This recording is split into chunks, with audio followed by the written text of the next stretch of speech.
welcome to another installment of the Fragments of Silicon reviews. Not just that, but it is the final review session of the season. 4 reviews up this week, the first of which is From Madness with Love. This is a dating sim with guys you will never be on the same page with. For some reason, you just can't communicate with the guy you like. An unusual but extraordinary experience with cute pixel art style, fully voiced in Japanese. You are the main character, a simple high school sophomore. However, last year your high school was bombed by terrorists, so you were transferred to the closest school to your home, a private school for rich kids. Well then. You'd think there would be a lot to unpack here, but no, it's just We're just going with this? There would be a lot to come up. There would be a lot to unpack here if it ever freaking came up. Pretty much what Alex is saying, or at least it didn't come up in the time I played. I will admit I only played for a few hours. There are reasons for this. But yeah, it's like, I'm not, but that's just, it's there to be an excuse and absurdism. Because that's what this game is in part. It's a very ridiculous, wacky, if you will, visual novel. You know, it's like not really taking itself seriously at any given point, at least not in the beginning stages. From what I understand, it does get more serious as it goes along, and the dark underbelly bubbles to the surface. But, you know, the game starts out with a fucking musical number about how the 4 would-be suitors hate mushrooms. Yeah, I'm looking, it's like, the fuck? I don't know if I can be friends with them. I'm like... And mushrooms are very good, I'm sorry. Mushrooms are awful and I hate them. It's so fine. I like mushrooms. They have to be cooked well, but... Yeah. Anyway, but my overall point is, like, if you're looking for a serious affair, this really isn't it. Or you're gonna have to endure very goofy shit to get to that. Ditto if you're in the dating simulator market. Now, interestingly enough, this isn't a defined by gender dating simulator. You know, it's not an Otome game or a boys love game, strictly speaking. Because the main character, they are an Afghan cop. Been a while since I've had to bust out that reference. But that's basically a way of saying the main character doesn't really have any distinguishing features. So the love interests are guys, but you're a whatever? Yes. I mean, like, even when you come up in screen, you're very ill-defined. Mm-hmm. Like, you know, a good example is, like, a wacky set of circumstances ends up getting you under one of the guy's shirts, but, like, you are completely covered from the head down to the back, and you're face down, so you don't get any distinguishing sexual characteristics. You know, they're going out of their way to make you ill-defined, which is interesting in its own right. Because if you want to be specific about it, you're a non-binary character. I'm like I said, I would probably say non-defined. sure. Like I said, Afghan cop. Except, I suppose you do have an approximate age since you are a high school student. They actually dropped So, 17, so. yeah, like, so there is age there. You know, I forget what the full acronym stands for at this particular moment in time, but basically Zork Inquisitor's way of saying, you know, you are a blank slate. Like, and, you know, this is a really nice juxtaposition of what I was talking about with last week's visual novel. You know, in spite of the lengths that the game was going to not define. I've already forgotten his name. It's probably better that you have forgotten it, let's be real. True, but you know, my point is, you know, even though they were going with the standard visual novel, you know, not giving him a voice, giving him an ill-defined face, you know, without, you know, like the eyes are hidden kind of deal. They still gave him a full character backdrop.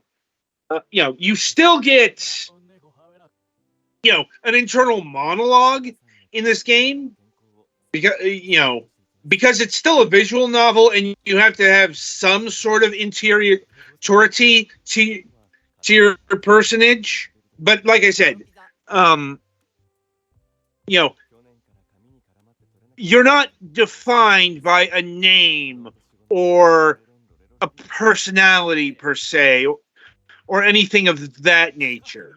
Like, you know, the you who is in the visual novel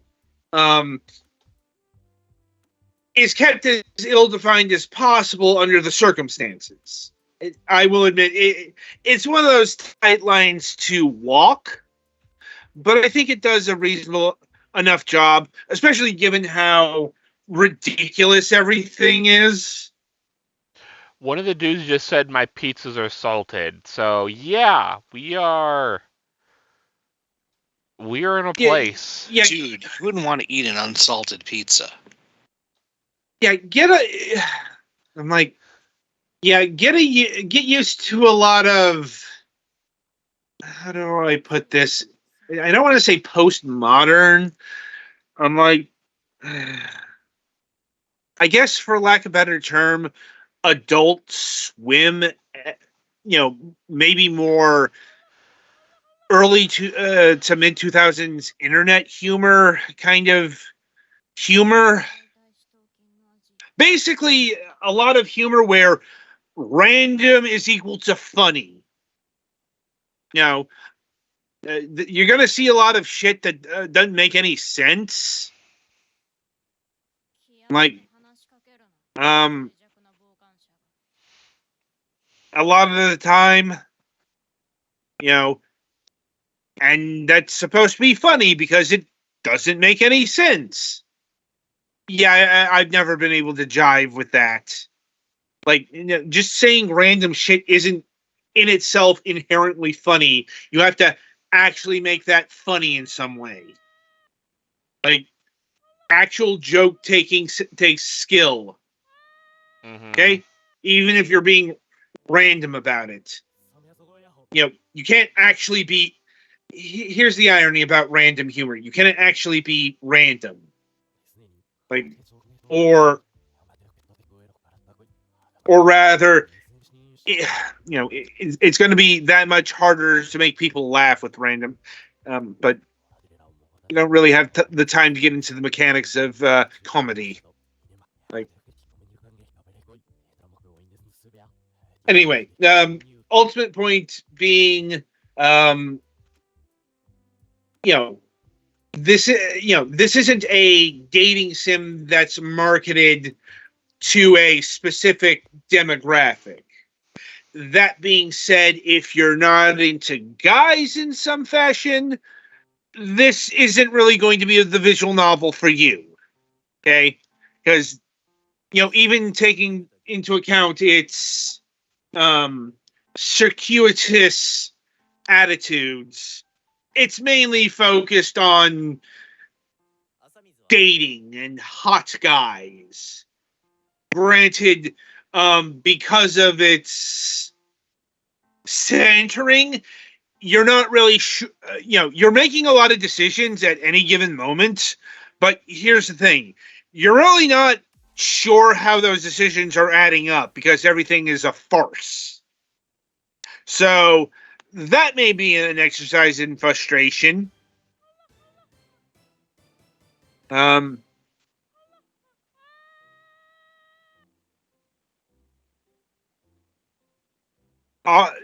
As far as explicitness goes, seems to be fairly along the lines in the visual novel, but it shit's explicit enough to be rated 18 plus.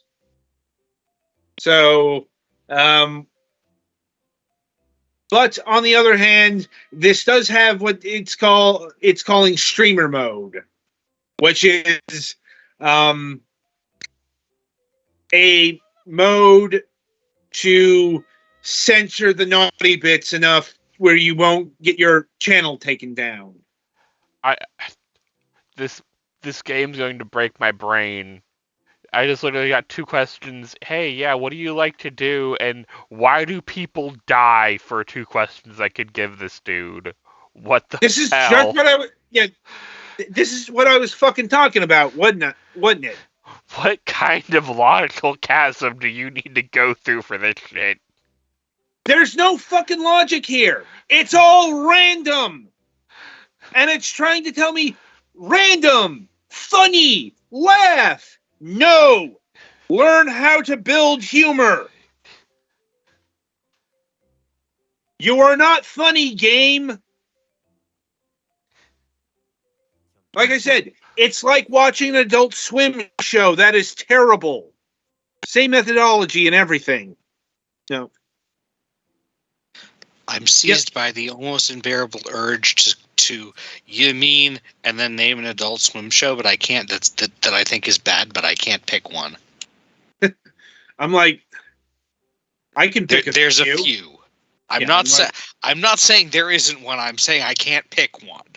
Yeah, I can pick a few. 5 Ounce Mouse sucked. Deal with it. Oh, great! Here comes the hate mail. Yeah, Xavier Renegade Angel was bad. Yeah, no, I'm with you on that one. Like I said, I could go on. Because, yeah, there's quite a few of these. Like, seriously, that guy's stuck in the internet. What the fuck? I missed that one, but it does not sound like something entertaining.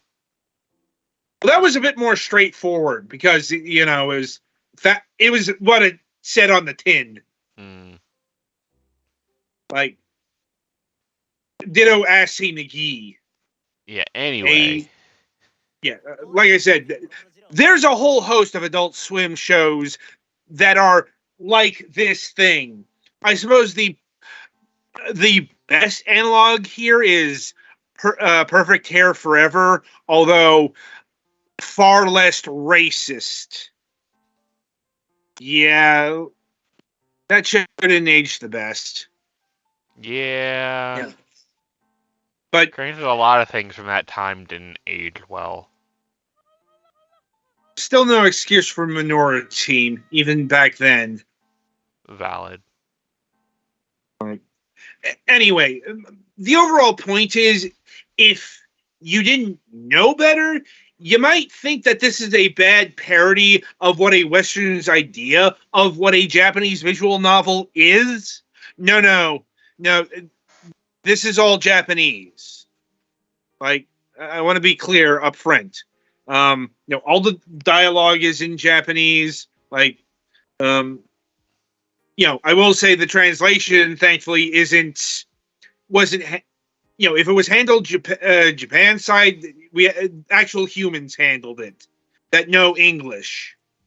There's no fucking goofy ass machine translations from what I saw, or if they are, they're, we've got random fucking gibberish every other sentence. So even if it was machine translated, we wouldn't be able to tell now, would we? If it was machine translated, it was probably one of those a human actually did what they were supposed to and checked over it afterwards, so it's I was about to say coherent. other than the fact that we have proper syntax and such. Yeah.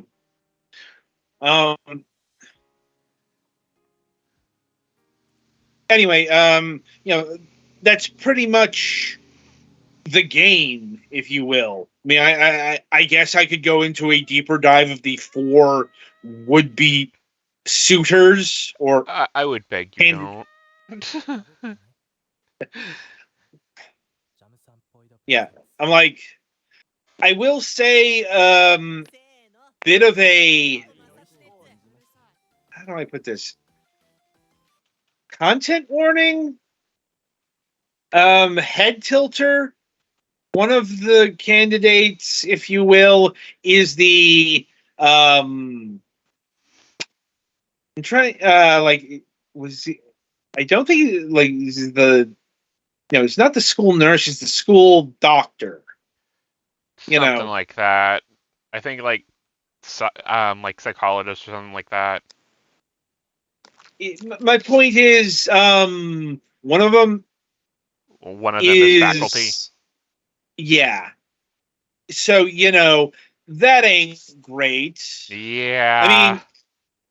I mean, there's also the, the other 3 being high school aged, and the issues that brings along as well. Yeah, well, at least in universe, you're playing as a 17-year-old going out with other, similar age. It's just the, faculty member that's the problem. Yeah. Also, like, if there is nudity and actual sexual acts on display, although I have a doubt towards that, given that ill definition of main character. But my ultimate point is, underage nudity ain't great either. Yeah. For obvious reasons. Yeah. So, just gonna put, that out there. Yeah, if they said everybody was 18, that'd probably be better. Yeah, but this is explicitly high school, so but I will also very bad students and had to stay an extra year. But I will also note that this game is on Steam, so I'm guessing that the content wasn't that bad. Yeah. Given that we know Steam has a fucking problem with underage depictions. I'm sure we could get John back on it, talk about it for another hour. I'm like, put a pin on that. I know. I am fully aware. I've looked at the schedule. There's more that I have to talk about, but when we get to break. Oh, fun. Anyway, From Madness with Love is clocking in at, right. I almost forgot the other fucking annoyance with the game, and that is its obnoxious sound. Yeah. Not so much even the music, although that can be grating at times. Yeah. I'm like, if you've been listening, it's like every time you fucking select a text box, it makes this cheering sound every time.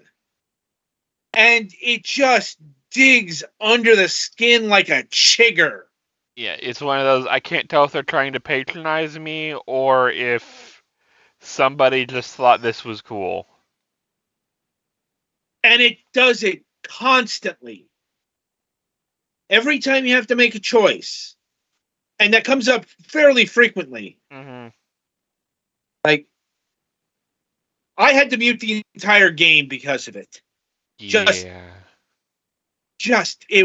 It was relentless. Anyway, so in terms of pricing, this game clocks in at $16.99, which in visual novel terms, that's on the cheap side. Yeah, and it's fully voiced, yes. Yes. So yeah, that's a decent price for a fully voiced visual novel. Yeah. It is worth noting that one of the voiced characters, one of the is he will speak literal gibberish, and that's presented as a foreign language of some indeterminate origin. Yeah, because I'm presuming somebody was a fan of Andy Kaufman. Maybe. Anyway, it's it's just I think it's Japanese dialogues spoken backwards. Sounds like it. Yeah, I didn't have my headphones in to actually, corroborate on that, but it's probably that's what they often do for stuff like that. Like, anyway, like I said, it's $17, which in grand visual novel pricings is very reasonable, but a reasonable price does not make it worth owning. ... Yeah, it's like, is this worth getting into? Like, you have to vibe with this thing. I'll say that much. I can't necessarily say it's bad objectively. Yeah, it's technically competent, and like when I heard the voice acting, it's not like, oh my god, turn it off, Yeah. It's just there's technical competency here that's better than some visual novels we've had before, but at the same time, yeah, you gotta be in tune with its sense of humor. Mm-hmm. Like I said, once again, you have to be into guys because it's about dating guys. Mm-hmm. If you're, like I said, if you're looking for something more conventional, or like I said, I can't even say heterosexual because, once again, the main character here is that ill-defined. Yeah, our main character is relatively androgynous, but all your romantic partners are male, so that's where that needs to come in. You could be a girl, you could not be a girl. Yeah. It's like, it's what your mind attunes to. Yeah. That's, Anyway, my point is, you have to approach this game with certain frames of mind, otherwise you're gonna utterly fucking hate it. Mm-hmm. That's where I arrived, because I played this until I couldn't stand anymore. Which was longer than I was expecting. I played about 3.5 hours. Like, I'm amazed I got that far. Sober, because, no less. Yeah. But yeah, that's ultimately where I'm going to down. It's a technically competent visual novel with production values that are objectively punching above its price weight, but is also really fucking annoying in just about every aspect of its being. Right. Anyway, so yeah, that'll about do it from Madness with Love. Be sure to tune in after the break, as Petty Fan will be reviewing The Land of Glass.